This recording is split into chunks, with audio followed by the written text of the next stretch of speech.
Fun fact for a lot of you guys, I knew this going in, but maybe some of you won't be. This is actually based off a DC comic book. What's going on, everyone? Welcome to a brand new movie review. Today I'm going to be discussing The Kitchen. This film stars Elizabeth Moss, Melissa McCarthy, Domhnall Gleeson, and of course Tiffany Haddish, and it's based off a DC Vertigo comic. Now DC Vertigo is one of the most unique kind of comic book companies out there, and especially inside the DC lore, and I actually hope that after this film, I hope this film is successful because I actually want to see more DC Vertigo properties tackled because they're actually really unique, really cool.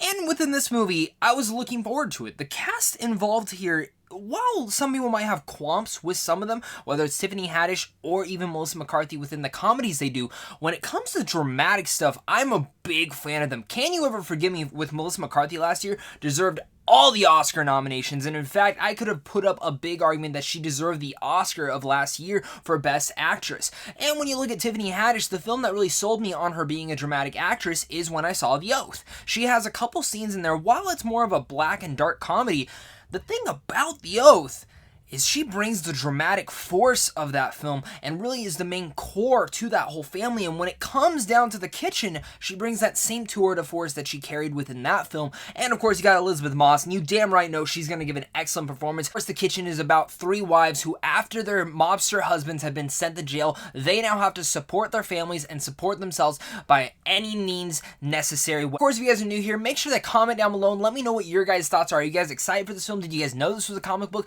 Let's talk about it down below. And of course, a big shout out to all my Patreon supporters. Make sure to go check out them down below in the YouTube. Some of them have YouTube links. You guys definitely want to check them out down there. I can definitely say about The Kitchen is I overall really enjoyed this film. I was pleasantly surprised by it. I'm surprised the embargo is actually so late in the game. Maybe I'm in the minority, but some of the people I talked to, they actually quite all enjoyed it as well. Within The Kitchen, when you have this cast though, I didn't know what they were going to do. I didn't really know much about the comic book as well. And after seeing this movie, I definitely want to read that comic book and see the differences and see what they could have added back in there. Because I'm just going to get my straight cons and nitpicks right out of the way before I really dive into why I enjoyed this film so much, because these cons are kind of the reasons that I take away and why I don't think this film was totally successful, but I saw the potential for this film to be perfected. I'm not even joking. There were only a couple qualms I had with it where if they would have tinkered these just a little bit, you could have totally made this movie something honestly unique, because in general, while this is a crime drama, it's more of a surface level crime drama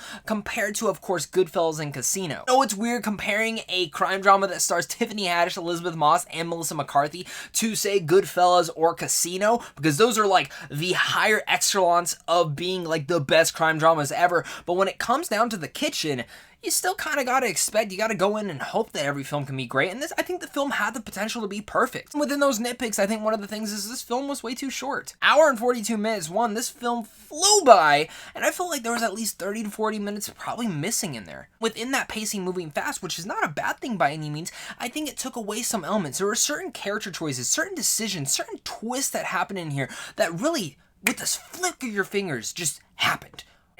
Popped up. Happen without any sort of like emotion or even build up to it, and I was kind of like, okay, that's where we're going. Felt like if this was, say, a longer movie, you could have focused on certain elements that would have built up to that point better. Or in this sense, if this would have been a mini series on, say, Netflix, HBO, or even Hulu, you could have gotten the same cast involved and done a 10-episode arc that really dived into the construction of what happens to each and every one of these characters and their arcs. Kind of go a little bit surface level with all of them. Besides Melissa McCarthy, who her character is really the only really big fleshed out one, but when it goes to Tiffany Haddish, she explains some stuff here, but then really kind of just dives in, doesn't really explain anything for her, what her motivations could be down the road. It goes for Elizabeth Moss. There was really not a lot for her to do in here. Even though she was great with what she was given, I thought there was more substance that you could have given to all this roundabout cast, and in general, the whole film that wouldn't have made this film feel like a surface level movie. Besides my qualms, I still really enjoyed the movie. For a surface level crime drama, we haven't got one crime drama this year. Now, when The Irishman comes out,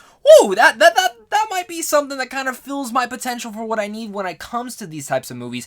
But a gangster flick in the drama kind of crime world, I'm all for it with The Kitchen. And one of the things I must talk about is the performances in here. I kind of hinted at it earlier on, but Melissa McCarthy is great in here.